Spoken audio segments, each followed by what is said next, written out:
welcome back to Diode Press. I'm Graham. So in last week's video, we made these small zines. And if you missed that video, I'll put a link in the description box down below. And so anyways, I mentioned that we were going to take these drawings, the originals, and do something different with them.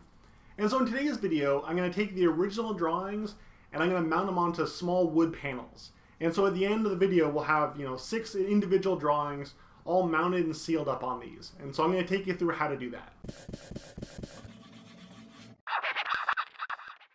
So in the zine video, the last step before we scanned them into the computer was to cut down the originals to size.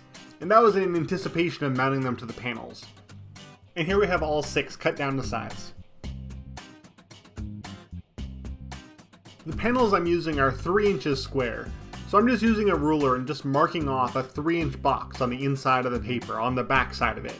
And this is so I can line up the box when I go to mount it. Make sure to check out the link in the description box to all the materials used in this project. And here you can see how the wood block fits in that drawn in square.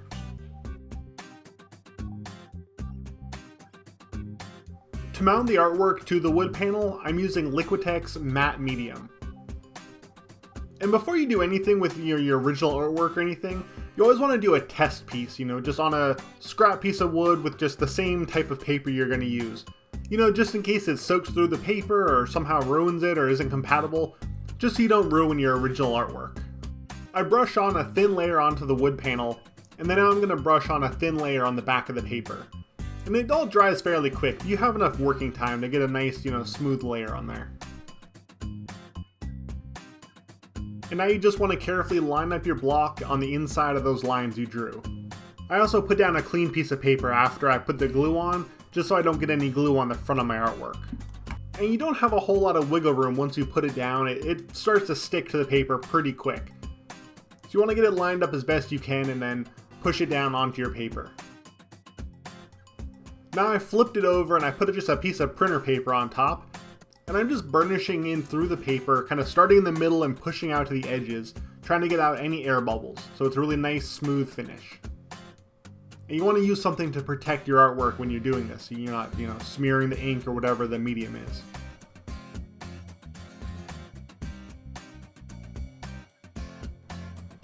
So I did the same steps with the other 5 panels, and then I put them face down on a piece of paper on a flat surface, and then put a book on top and just had a little bit of weight and let them sit overnight to fully dry.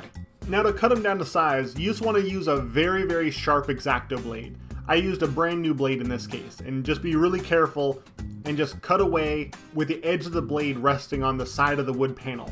And this will give you a really nice clean cut right along the edge. And I've also done this using like a box cutter with the blade sticking out a bit further, so it doesn't cut into the wood, it just rides right along the edge.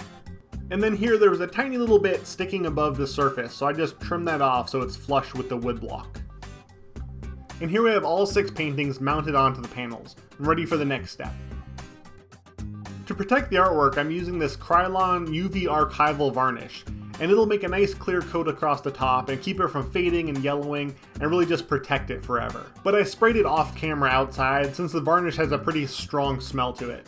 And so originally I was going to be done at that point. I was going to leave the wood panels on the side as they are, but I decided I really wanted some more contrast and I decided to paint the wood black. And so obviously it would have been much easier if I just painted the wood in the beginning before I mounted the artwork, but this is where I'm at. So I'm just masking off the artwork on the top to protect it, and I'm not worrying about if it overlaps on the edges. And I'm using this frog painter's tape, and it's just a really kind of high quality paint that'll peel off the artwork without leaving any kind of blemish. And then to get off camera, because I couldn't do this in the studio, I went outside and sprayed these with a nice gloss black paint. And now I can carefully peel off that layer of tape. And there it is. And I really think the black helps the image pop out more and looks like a much more finished piece. Alright, and here's the whole finished set, all mounted up and ready to hang on the wall.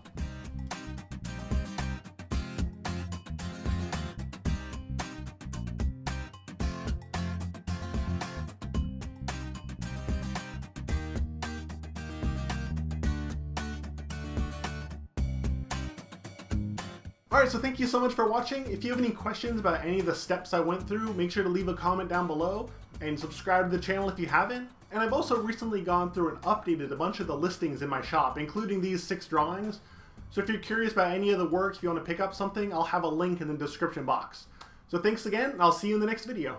Thanks for watching. To keep up with the videos when they're posted, make sure to subscribe to the channel. And if you'd like to help support the creation of these videos, you can check out the Diode Press Patreon page. Thanks!